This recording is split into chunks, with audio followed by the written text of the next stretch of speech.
lá no Sul Emissões.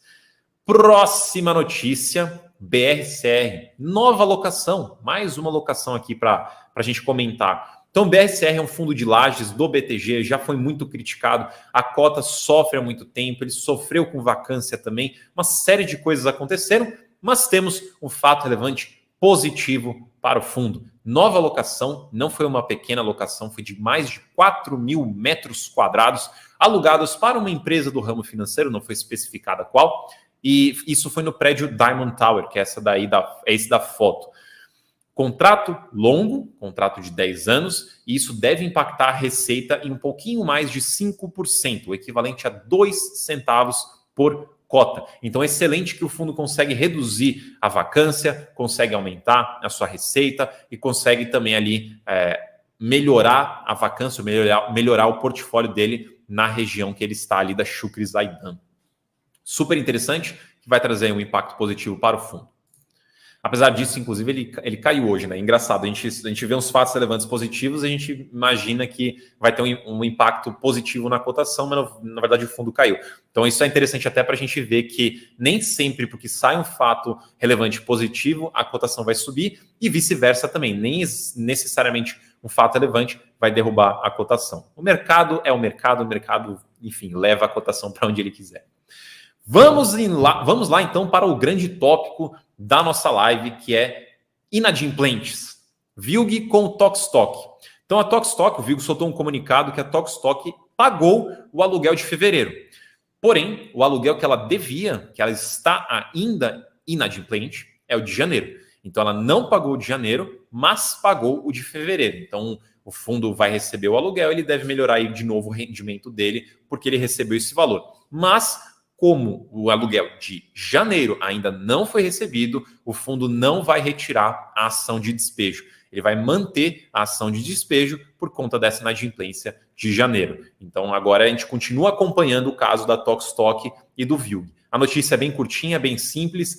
Então, entenda que é um bom sinal, porque pagou em fevereiro. Então, imaginamos aí que pode continuar pagando nos próximos meses. Mas como de janeiro ficou ainda para trás, o fundo vai manter a ação de despejo e ele reforça, né, a gestão reforça que o contrato possui um seguro-fiança equivalente a 12 meses de aluguel. Então tem essa garantia por trás também. Então tudo será... A gente vai descobrir mais sobre esse caso ao longo dos próximos fatos relevantes. E daí a gente tem, agora no caso da Americanas, no GGRC, lembrando que essa notícia do GGRC também impacta o HGLG, porque o imóvel ainda não é 100% do GGRC, né? Está no meio ali dos pagamentos, então tem uma parcelazinha que está no HGLG. Mas é principalmente do GGRC. O que acontece aqui? A Americanas pagou 100% do aluguel de fevereiro, então tivemos aí mais uma notícia positiva. Ela ainda deve uma parcela do aluguel de janeiro, vamos lembrar que ela primeiro pagou ali mais ou menos metade do mês, depois pagou mais um pouquinho, mas não pagou 100% do aluguel de janeiro. Então, ela ainda deve um pouco. Inclusive, a gestora vai atrás desse valor, vai atrás de resolver essa situação. Mas, em relação a fevereiro, o aluguel foi 100% pago. Então, isso deve afetar o rendimento do fundo. E a gestora até menciona que esse aluguel é equivalente a 19 centavos por cota. Então, é um aluguel bastante importante. Mas, novamente, notícia positiva aqui. A Americanas pagou o aluguel. Tem outros fundos com Americanas no portfólio que não soltaram fato relevante.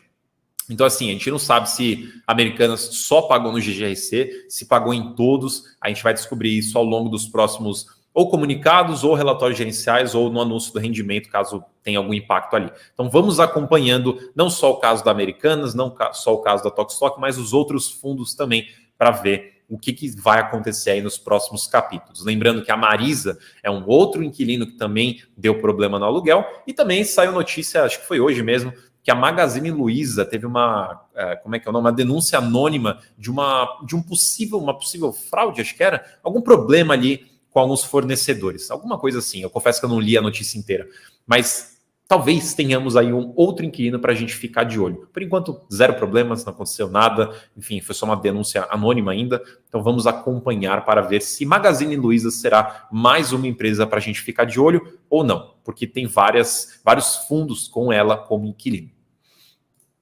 E a notícia fresquinha da noite, HGRU vendendo mais uma mais um imóvel da Pernambucanas, lá em Piracicaba, São Paulo. 15 milhões e meio foi o valor de venda já recebidos pelo fundo, equivalente a 20 centavos por cota, excelente lucro, e a venda foi 31% acima do valor investido, ou seja, 31% acima do que o fundo desembolsou para comprar esse imóvel, 17% acima do laudo de 22, né, de 2022, e 22% acima do laudo de 2021. O que essa informação é interessante? Que você vê que o fundo conseguiu extrair lucro da operação de fato, né? Ele conseguiu vender mais caro do que ele comprou, mas veja que ele também conseguiu extrair um valor maior do que o laudo de avaliação. Isso aqui é para mostrar também que a gente pode e deve olhar para o valor patrimonial de um fundo, mas tem que sempre lembrar que ele pode não ser 100% verdade, porque o valor que de fato um imóvel vale é aquele pelo qual ele foi vendido.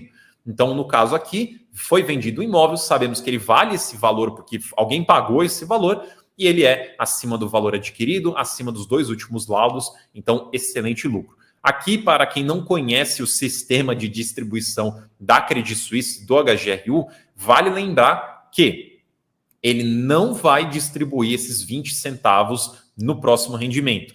A gestora tem uma política de ter um rendimento bem linear, e ele teve um aumento para 85 centavos no último rendimento, e daí no final do semestre, por conta da lei que obriga o fundo a distribuir no mínimo 95% do lucro caixa, no final do semestre, se tiver um ganho excedente, e podemos ver agora que tem, será distribuído no final do semestre. Então lá em junho vai ser anunciado um rendimento maior do que o normal, porque ele teve esse ganho de capital. E até lá, como faltam 3 meses ainda, até lá, se ele fizer novas vendas, esse valor vai acumulando. Lembrando que, no ano passado, o último rendimento, se minha memória não falha, ele pagou R$2 por cota, um valor super atraente, né?